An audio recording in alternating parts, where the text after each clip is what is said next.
Greetings, hey guys, welcome to my channel. If you're new here, greetings, hi. If not, thank you so much for being back. My name is Noni, for those of you who don't know, and on my channel we talk about all things spiritual wellness, general good vibes. So if you like what you see, stick around, maybe give it a like and subscribe, and if not, all good, chill, maybe just enjoy the video and move on later. Please remember, if you get to the end of the video, to comment your top 3 favorite emojis, whichever emojis you like the best. I'm really liking the little rainbow. I think it's because it's spring, and I'm liking a lot of flowers as well, because you see this orchid, she started blooming this morning and she was dead. Her name's Kaylee. There's a whole story. If you want the story behind the orchid, let me know. I'll let you know in the next video, but there's a whole story. She's so beautiful, and I thought she was dead, but she's alive. That is actually the story. And I won't take any more of your time, but comment your 3 favorite emojis if you get to the end of the video. Okay. Over the last few months, I have really decided to pursue spiritual alignment, because I realized that I was living in a state of spiritual poverty and that my goals were not aligned with the person I wanted to become.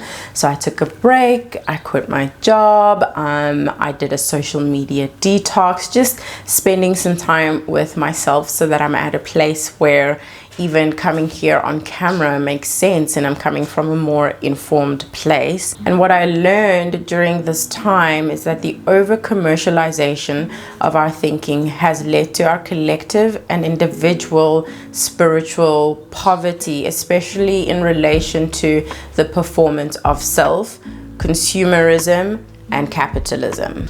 I'll also be chatting a little bit about manifestation and how, when we speak about manifesting the things we want, how that plays into this over-commercialized sort of performance of self aspect in the whole conversation. And at the end of the video, I will be giving 5 tips on spiritual and emotional independence so that you can escape the quote-unquote rat race. I believe that we are losing our overall feeling of that deep joy because we are over commercializing our thinking. The way that we relate to the things that we love to do, our hobbies, people and places and things that we like, I believe that that has become more transactional instead of experiential or relational or mutually beneficial. An example is if you are an avid reader and you just are looking for book recommendations and you go on Google,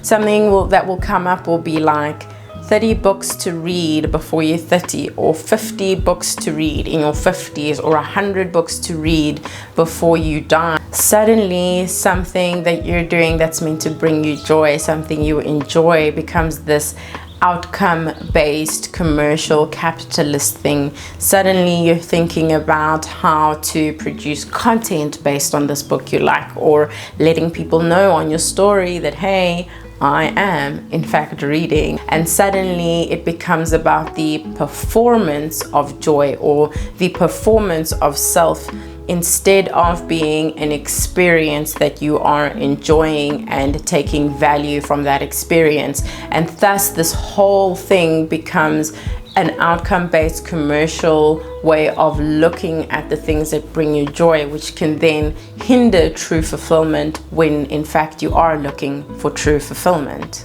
So I believe this commercialization of our thinking, instead of the experiential and relational approach of being, is based in shame. I mean, there is no wrong or right number of books you need to read before you die, and there is no punishment for not doing so.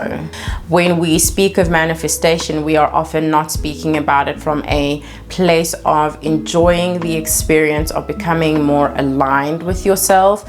I want to argue that our approach to manifestation keeps us in a competitive cycle, which then reinforces that we do in fact need to be in some sort of rat race where the ultimate prize is the acquisition of things instead of the fulfillment of self. Because what happens when you put in the work to receive all the good things and to do all the positive thinking and it doesn't work? What then? Are you fundamentally somehow wrong? Did you do the manifestation thing wrong? Are you not performing the good aspect of yourself enough? This idea that fixing all of your inherently bad parts and your difficult thoughts still relies on this idea of meritocracy. The person who works the hardest will get the most, which we know is not true. We know that the system is inherently classist and racist and sexist. We already know those things. Again, you are a spiritual being having a human experience. You're not a product. You don't need to be packaged into this neat little box. You don't need to achieve a certain level of positive thinking before you receive the necessities that you are supposed to receive in this life. When we speak about manifestation, I'm just using it as a vehicle to demonstrate my points. When we speak about manifestation, I feel like people fall into two different camps, right? You get the people who are just trying to manifest having a job, having their basic needs met. And then we have people in the other camp who are trying to manifest luxury items, vacations, nice things. And again, nothing is wrong with this. I am in fact a person who likes nice things. I have expensive taste, so I've decided that nothing is wrong with that. This then utilizes shame-based action as a vehicle to keep us trapped and distracted from the truth, which is that you need jobs, you need food, you need rest, you need play, you need fun times, and those are necessities. Those are not rewards for positive thinking and good vibes. Those are things you absolutely need to be a person who makes adequate decisions, to be a person who enjoys life, to be a person who experiences their life in the full. Those are not rewards for positive thinking. I want to further argue that we fall into this distraction which gaslights our own experience, because as a collective we are truly looking for spiritual alignment, but moreover spiritual independence and emotional independence and free thinking. Moreover, I believe that we have more power when we question things together. You need to remember that power doesn't work top down. It's not just the system that feeds us information and then we spit it out. The system feeds us information and then we make a choice about how we relate to one another, which reinforces that information.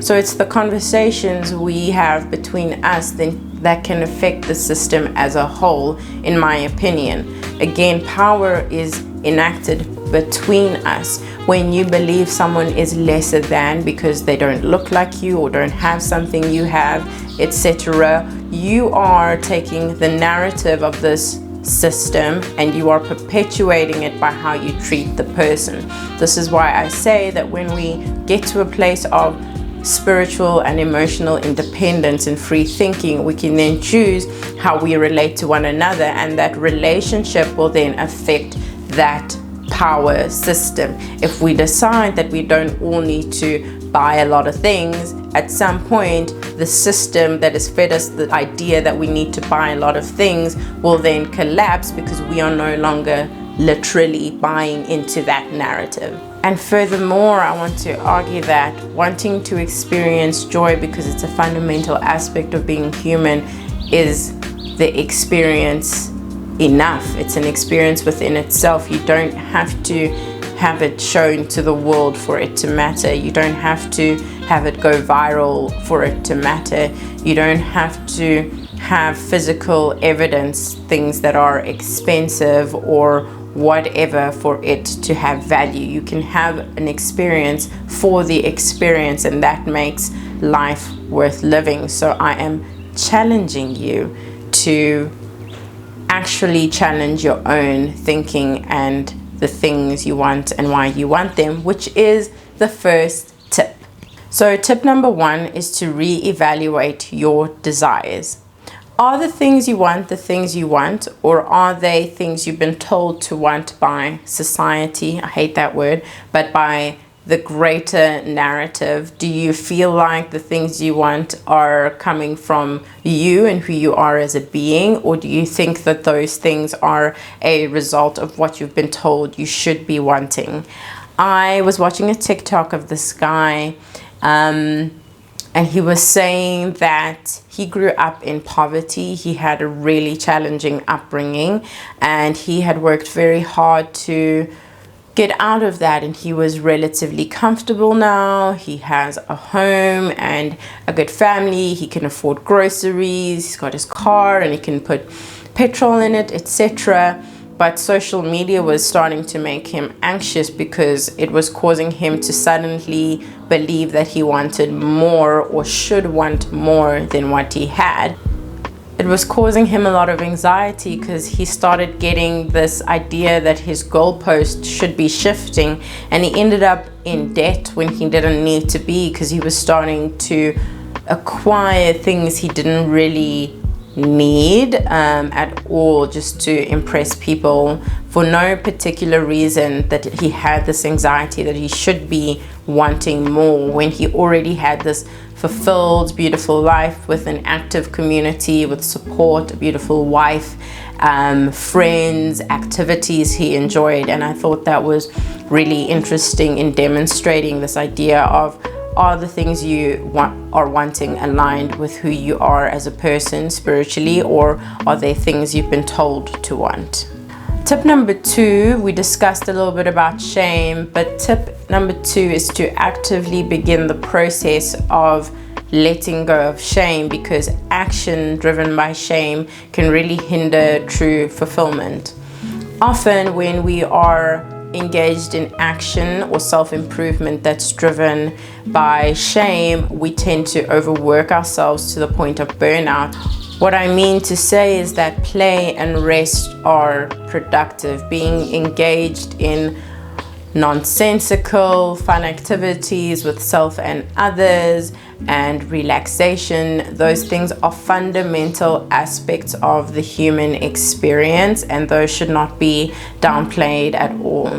While you are engaged in play and rest and fun times and good times, your brain is actually making new neural pathways, and while it's also doing that, it's working on other problems you have in your life, because you'll always have problems in the background, and as such you are not actively forcing your brain to be on all the time with cortisol, constant dopamine, and all of these inputs. When we choose to participate in a system that actively suppresses the notion of play and rest, and even makes it seem not just unnecessary but silly that you would want that you would insist upon having play and rest as part of your everyday life, that is a system that seeks to control you. And so when you are taking action driven by shame, when you are over-commercializing your thinking because of this shame-based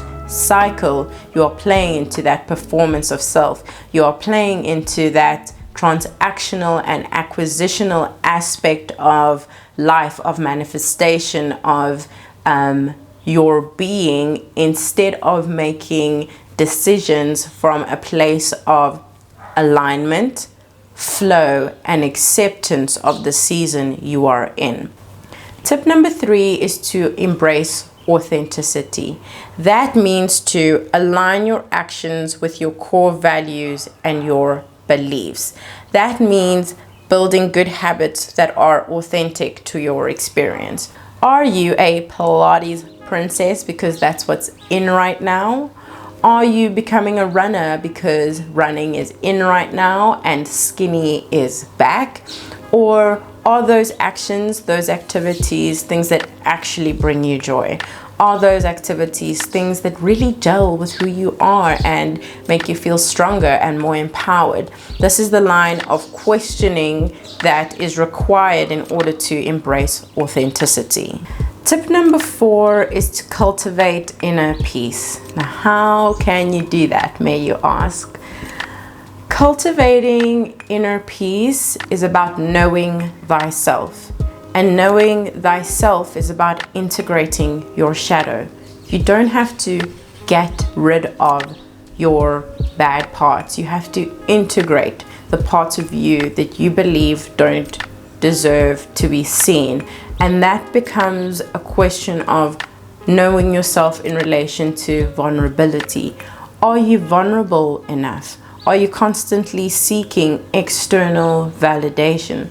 Cultivating inner peace is about focusing on your inner well-being instead of constantly chasing external validation, because external validation will require you to somehow cut off a part of yourself, and that's almost like losing a limb. Cutting off part of yourself is losing a part of yourself that is important, and it's really hard to live without those parts. Your shadow is a part of you. It's not something that you need to run away from. And external validation, while necessary to let us for our survival in life, should not be your sole focus. And I have a whole video on like external validation, so I shall link that over here somewhere.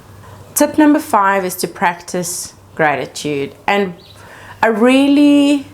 I'm going to go ahead and say this because I am happy to say the things I want to say now.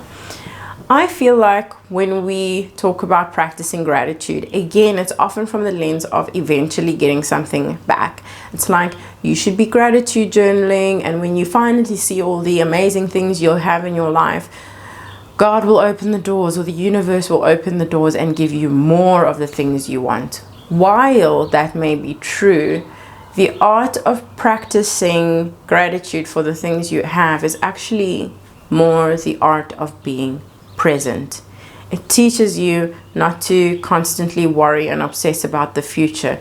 There are always going to be things that you need. If you are in a survival state, in this fight or flight, needing a job and food, I realized that part of what was causing my emotional angst over the last few months was that I was hell-bent on being at a certain place before I turned 30, which is in a few months' time next year. And I was living in the future that didn't exist, and it was a future that I actually didn't want. And I was realizing that, oh, I've been told to want this, and I would look at the things I had with almost contempt and disdain, and finally started realizing that firstly, everything I have is something someone is really dreaming of having somewhere. And everything that I have now is everything that I wanted when I was a lot younger. And so living from that place has brought me more fulfillment, and I don't have material things to show for that fulfillment. And I'm still happy about where I am. And that's how I know I've done the progress. And part of that has been consistent gratitude journaling. So practice some gratitude. I promise you it will help, and it takes some consistency. Okay, if you made it to the end of this video, please will you comment your top 3 favorite emojis. Thank you for watching. Have a lovely day. See you soon.